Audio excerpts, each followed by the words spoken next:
que involucran una compuerta rectangular sumergida en dos fluidos diferentes, agua y aceite. La compuerta está articulada en su parte inferior y sostenida por un apoyo simple en la parte superior. Nuestro objetivo en este problema será principalmente calcular la fuerza neta que ejercen los fluidos sobre la compuerta y posteriormente determinar las fuerzas que actúan en la bisagra y en el apoyo, como lo podemos visualizar brevemente en el siguiente esquema. Lo primero que debemos realizar para resolver el ejercicio comprende analizar las fuerzas que ejerce cada fluido por separado. Aquí es muy importante una cosa, y es entender que la presión dentro de un fluido aumenta con la profundidad. Y esta presión ejerce una fuerza sobre la superficie de la compuerta. Para calcular la fuerza total ejercida por cada fluido, no se puede simplemente multiplicar la presión en la superficie por el área, como se realiza en ejercicios anteriores, ya que la presión varía con la profundidad, de manera que esta es una característica que se debe tener muy en cuenta. Así que se debe considerar la presión en el centroide de la parte sumergida de la compuerta y el área de contacto. De manera que aquí estamos hallando la fuerza del lado del agua. Tenemos que es igual al valor del peso unitario por la altura sobre 2 por el área. El área corresponde a 2.5 por 0.6 metros, igual a 1.5 metros cuadrados. Reemplazamos 9.81, que es el valor del peso unitario del agua, por la altura, que corresponde a 2.5 metros sobre 2. Y esto es multiplicado por el área, 1.5 metros cuadrados. La respuesta corresponde a 18.39 kilonewtons, fuerza resultante del agua. Metros acá se cancelan con metros y posterior metros cuadrados con metros cuadrados, por tanto la unidad resultante corresponde a kilómetros. Acá continuamos con la localización superficie, centro de presión. Tenemos 2 sobre 3 por la altura, corresponde a 2 sobre 3 por 2.50 igual a 1.66. En la siguiente diapositiva continuaremos con la fuerza resultante del lado del aceite. Para esto inicialmente nos dan un valor de 0.90. Ese valor debe multiplicarse por el peso unitario del agua, que corresponde a 9.81, lo que nos da un valor de 8.83. Igualmente se calcula el área, teniendo en cuenta que tiene una altura de 2 metros, por 0.6 igual a 1.2 metros al cuadrado. Estos valores se reemplazan en la fórmula. Tenemos entonces que la fuerza resultante del aceite corresponde a 8.83 kilonewtons sobre metro cúbico por 2 metros sobre 2. Esto es multiplicado por el área, 1.2 metros al cuadrado, lo que nos da un valor de 10.59 kilonewtons, fuerza resultante del aceite. Igualmente se da la localización de la superficie del aceite, centro de presión, así como se hizo con el agua. Simplemente aquí varía la altura. En el anterior ejercicio teníamos 2.5, en este tenemos una altura de 2. Finalmente tenemos el diagrama de cuerpo libre, donde se evidencian los vectores tanto de la fuerza resultante del aceite como de la fuerza resultante del agua. Y aquí están los cálculos correspondientes. Ingeniero, buenos días. Soy el estudiante Diego Federico Martínez del curso de Mecánica de Fluidos del grupo B3. Voy a desarrollar el ejercicio número 4. Dice, para el caso ilustrado en la figura, calcule la magnitud de la fuerza resultante sobre el área indicada y la ubicación del centro de presión. Entonces aquí nos está diciendo que el área indicada es una ventana, nos da las dimensiones. El primer paso es ubicar nuestro punto S, que sencillamente es hacer una proyección del plano donde está ubicada la ventana hacia la superficie y pues donde se intersecta nuestro punto S. Lo siguiente es identificar, pues bueno, tenemos la ventana, aquí nos da el centro. Debemos tener clara esta dimensión, que la vamos a llamar HC, que simplemente es la altura de la superficie hasta el centro de la ventana.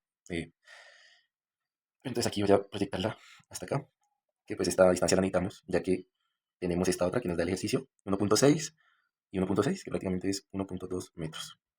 Listo. Otra cosa importante, tenemos aquí este ángulo, 40 grados, propiedad de los ángulos, sabemos que si están opuestos por el vértice, entonces este ángulo también sería 40 grados. Listo. Ahora, usando las razones trigonométricas, con el ángulo y la distancia, esta distancia que tenemos también nos la da el ejercicio. La tenemos aquí las dimensiones de la ventana, que esto está en milímetros, sería 0.3 metros y 0.3 metros. Y la mitad de esto es 0.15. Si sumamos estas dos, obtenemos esta dimensión, que sería la hipotenusa de nuestro triángulo. Sería 0.45 metros. Listo, con esta dimensión ya podemos hallar este signo de interrogación, esta distancia para hallar nuestro HC. Entonces, ¿qué nos dice las razones trigonométricas? Coseno del ángulo es igual a cateto adyacente sobre hipotenusa. Reemplazando, tenemos coseno del ángulo es igual al cateto adyacente, que fue el que, el que hallamos ahorita, 0.45 metros, sobre la...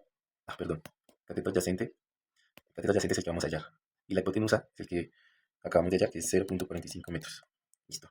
Despejando, tenemos que el cateto adyacente es igual al coseno de 40 grados, que es el ángulo, por 0.45 metros. Eso nos dice que es 0.344 metros, esta distancia. Lo voy a colocar. 0.344 metros. Listo. Ahora podemos hallar el HC, sencillamente haciendo una resta. Tenemos que el HC es igual a 1.2 metros menos 0.344 metros. Tenemos que nuestro HC es igual a 0.856 metros. Listo. Nuestro siguiente paso es determinar el peso específico del aceite.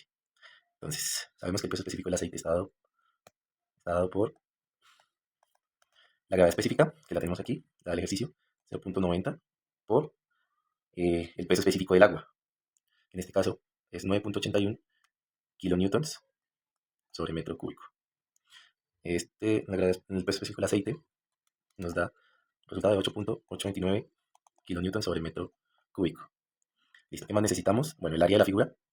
Aquí tenemos prácticamente dos figuras, tenemos un cuadrado y dos semicírculos, que pues, prácticamente sería un círculo. Entonces, necesitamos el área de esa figura. El área va a ser igual pues, a la suma del área del cuadrado, 0.3 por 0.3, el área del cuadrado, lado por lado, más el área de pues, los dos semicírculos conforman un círculo, entonces podemos decir sencillamente pi por radio al cuadrado. Tenemos que el área de la figura, siendo, bueno, estas multiplicaciones, la suma es igual a 0.16 metros cuadrados. Listo, ya tenemos el área, ya tenemos el peso específico del aceite.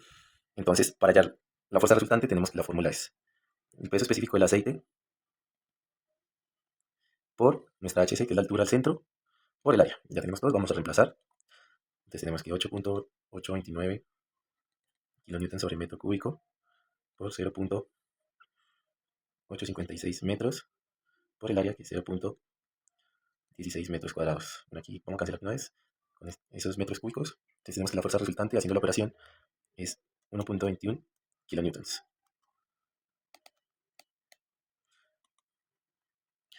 Listo. Lo siguiente que debemos hallar es bueno, aquí tenemos que hallar esta distancia, que se llama LC, que es la distancia eh, hacia la superficie, pero sobre la proyección que trazamos. Esta se va a llamar LC. Para hallarla, la podemos hallar usando las razones trigonométricas, igual que el caso anterior. Entonces tenemos que el coseno de 40 grados es igual al cateto adyacente, que es nuestra HC, que ya pues, la hallamos previamente, sobre la hipotenusa, que es la que vamos a hallar, que es LC. Entonces esto es igual, despejando, tenemos que LC es igual a 0.856 metros sobre el coseno de 40, que eso nos da un resultado de 1.117 metros. Listo. Lo siguiente que debemos hallar es el momento de inercia. Entonces ya sabemos que el momento de inercia, bueno, como tenemos dos figuras, el momento de inercia es el momento de inercia del cuadrado y el momento de inercia del círculo. Entonces el momento de inercia del cuadrado más el momento de inercia del círculo es 0.3 por 0.3 al cubo sobre 12, el momento de inercia del cuadrado, más el momento de inercia del círculo, que es pi por el radio, 0.15 a la cuarta sobre 4. Eso da un resultado de 0.00107. Momento de inercia de la figura, de toda la ventana. Entonces ahora, para hallar el centro de presión, según la teoría, el centro de presión está ubicado un poco más abajo de la distancia al centro, o sea, del LC que hallamos. Entonces utilizamos la fórmula LP, que es para el centro de presión, LC, es igual al momento de inercia sobre LC por el área. Entonces, sencillamente reemplazando, damos la resta tal cual está. Entonces, el momento de inercia 0.00107 metros a la cuarta sobre el LC, que es 1.17 metros por 0.16 metros cuadrados. Bueno, aquí cancelamos los metros con este. Tenemos que esta resta, LP menos LC, debe ser igual a 0.0598 metros. Simplemente despejando, porque ya conocemos nuestro LC, LP, es igual a una suma. 1.117 metros más 0.0598 metros. Entonces, nuestro centro de presión el resultado es 1.122 metros. Entonces, básicamente, aquí para mostrarlo en el dibujo, hasta aquí la línea roja, bueno, este es nuestro LC. Y si le sumamos el 1.12, nuestro centro de presión va a estar ubicado, bueno, más o menos por aquí. Entonces, este es nuestro LP, con una fuerza de 1.21 kilonewtons. Ese es el desarrollo del ejercicio, profesor. Muchas gracias.